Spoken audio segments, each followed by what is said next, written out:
Tadi disebutkan jin bisa masuk ke dalam peredaran darah. Apakah orang yang terkena santet itu bagi jin yang menyusup ke dalam tubuh manusia? Karena kadang-kala yang bersangkutan sakit, tetapi secara medis tidak terlihat apa-apa dalam hal ini. Mengingkari jin sama dengan mengingkari sebagian Al-Quran. Dalam Al-Quran ada surah Al-Jin, surah jin itu kan. Mengingkari sihir berarti mengingkari Al-Quran. Banyak sekali ayat-ayat tentang sihir dalam Al-Quran. Nabi pernah disihir oleh tukang sihir, tapi sahabatnya kena, sahabatnya korban. Ya. Jadi eh, disihir juga, kena juga, tapi tidak berefek fatal. Nah, apa itu sihir? Itu tadi tiga surat terakhir itu kan.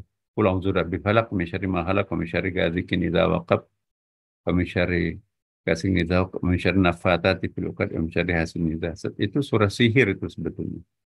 Itu ada efek sih. Apakah cara kerjanya sihir santet itu seperti apa? Ya itu tergantung. Kalau di Maroko itu ada ada namanya zip, apa namanya itu ya, ramuan-ramuan tertentu yang terbuat dari rambut, ujung kuku, kemudian juga darah menstruasi. Jadi darah menstruasi itu bisa menjadi bahan santet yang eh, sangat efektif. Kalau di Indonesia mungkin darah bayi, ada yang menggunakan hati bayi, hati janin gitu ya. Perempuan hamil diculik untuk diambil untuk ilmu hitam tuh ya. Itu dijadikan semacam unsur santet, tapi memang tergantung dukunnya itu. Maka itu dukun itu kan gurunya iblis tuh. Nah, hati-hati. Itu ada namanya sihir itu. Sihir tidak sama dengan hipnotis, tapi ada persamaannya juga sih sebetulnya kalau ada namanya hipnoterapi. Jadi hipnoterapi itu kita bisa mengobati orang dengan cara melakukan hipnotis. Hipnotis itu artinya kita membuat orang itu tidak sadar.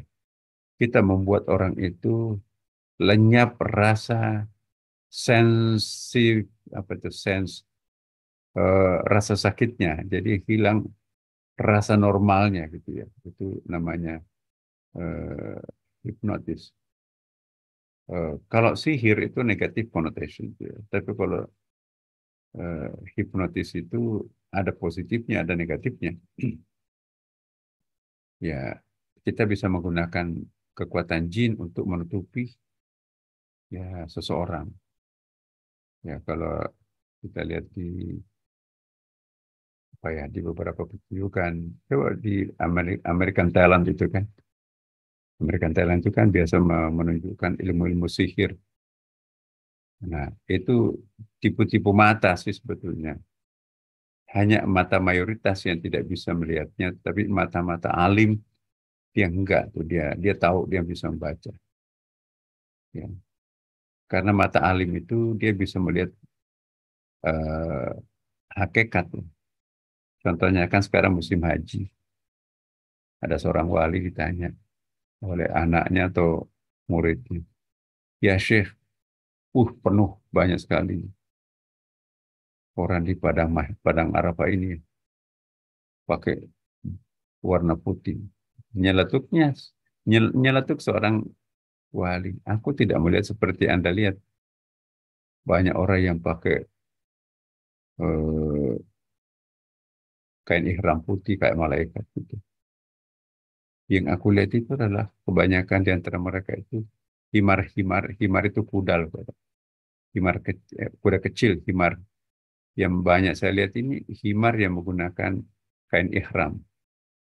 Ya, jadi mungkin para pendosa yang membungkus dirinya dengan kain ihram itu mukanya mirip himar, mirip babi, mirip monyet ya. Hati-hati. Uh, cantik itu artis kelas satu itu di dunia.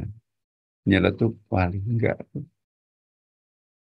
Ra'aituha ka'annaha qirdon yuqarqir. Aku melihatnya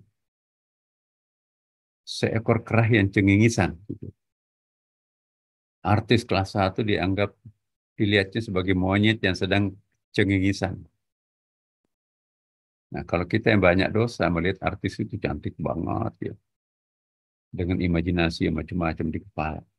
Tapi para wali melihat, aduh, menjijikkan seperti monyet yang yokarkir, apa itu, cengengisan, jorok. Mungkin bergeliman maksiat atau apa gitu, Allahu a'lam. Nah, hati-hati. Ada orang yang mampu melihat dengan mata Tuhan. Kan ada hadisnya kan. Orang yang dicintai Tuhan, maka jadilah matanya, mata Tuhan dipinjamkan untuk melihat, telinganya dipinjamkan untuk mendengar. Jadi kalau kita pinjam mata Tuhan untuk melihat, berarti kita akan melihat orisinalnya, bukan kamuflasenya orang itu kan. Dan ada orang seperti itu. Maka itu para wali itu dulu dia nggak mau bercakap-cakap melihat wajahnya orang. Kita kan natap wajah itu. Indahnya makhluk Allah, cantik, ya, hidung mancung, kemudian halus kulitnya. Tapi wali nggak mau lihatnya. Bukan takut berdosa. Iya sih takut berdosa. Kita takut, dia takut melihatnya karena melihat takut nanti berdosa. Masya Allah. Kenapa ada monyet jorok yang sedang cengengisan? Karena orang bergeliman dosa itu bagikan muka yang berpenyakit lepra parah. Nauzubillah min dzalik. Cantik sih iya artis. Tapi kalau langganan zina, langganan maksiat, itu mukanya itu kayak dilihat oleh mata mata malaikat melihatnya itu dagingnya menetes, ya Dracula gitu, kayak Dracula itu siap untuk menerkam kuntilanak. Gitu. Kuntilanak itu kan bisa tampil sangat cantik, tapi bisa juga tampil sangat jelek. Nah, para mata wali melihat hmm, perempuan cantik yang pendosa, laki-laki juga sama ya. Itu seperti Dracula, kayak vampire. Vampire itu kadang-kadang cantik kelihatan, tapi tiba-tiba taringnya memanjang, matanya melotot, suaranya meringkih, ngeri kita melihatnya. Jadi cantik tiba-tiba mengerikan. Ada orang bisa menyaksikan cantiknya, ada orang bisa menyaksikan jeleknya. Jadi kembali pertanyaan sihir itu bisa terjadi Bapak Ibu pada diri manusia. Ya. Manusia itu bisa punya kekuatan. Kekuatan telepatis anak manusia itu bisa memberikan penyembuhan terhadap orang. Maka itu ada eh, namanya apa itu banyak jenis pengobatan melalui energi. Energi mengirimkan energi positif kepada seseorang seperti Reiki Master. Reiki itu pengobatan Cina tua ya, klasik Cina dengan kekuatan telapak tangan ini. Kedua telapak tangan itu kan ada energi loh Bapak-Ibu sekalian. Ya, maka itu musafah, basuhlah mukanya dengan telapak tangan. Jangan pakai belakang tangan. Kan ini ada energi. Energi spiritual di sini di tangan. Anak-anak kita itu kalau nangis diusap-usap berhenti itu. Tapi kalau usap pakai belakang tangan begini enggak. Ini ada power di sini. Insya Nah, Allah. kalau power itu bisa dikonsentrasikan, energi kita itu bisa istilahnya itu dipompakan kepada orang yang sedang krisis energi, lemah energinya, kekuatannya. Itu bisa kayak ke strong tuh orang itu. Ada energi. Energinya itu bisa dibacakan dalam bentuk surah Al-Fatihah. Ya, bacakan di air itu. Energi air itu akan bertambah, diminum itu bisa sembuh. Itu yang dilakukan Rasulullah. Pengobatan medisnya Rasulullah itu, ya kalau nggak dapat obatnya, belum dapat obatnya, langkah darurat itu membacakan surah Al-Fatihah baru dikasih minum. Maka itu surah Al-Fatihah itu disebut dengan salah satu namanya surah Asy-Syifa, surat penyembuhan.